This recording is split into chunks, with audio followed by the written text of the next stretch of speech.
اللہ فرما رہا ہے کہ آپ مردوں کو نہیں سنا سکتے، آپ کی زبان پہ بڑی تاثیر ہے، الفاظ میں بڑی تاثیر ہے،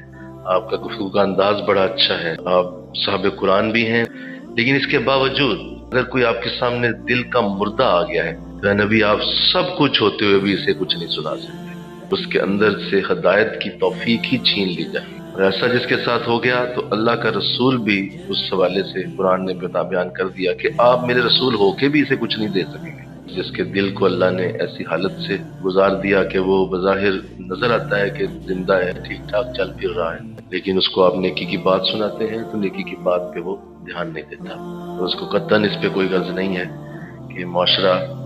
کتنا برا ہو چکا ہے، لوگ کس قدر دین سے دور ہوتے جا رہے ہیں، اسے قطعاً اس بات کی پرواہ نہیں ہے، وہ اپنی دنیاوی زندگی میں مست الست ہے۔ تو ایسے مردے آپ کو دائیں بائیں آگے پیچھے بہت سارے نظر آتے ہیں، جنہیں آپ نیکی کی تعلیم یا کوئی بات سنانے کی کوشش کریں وہ الٹا آپ کے اوپر ہی اس کی جو ہے وہ سختی شروع کر دیں گے کہ جی آپ ہمارے کون سے ٹھیکیدار ہیں۔ قرآن نے ایسے لوگوں کو مردہ کہا۔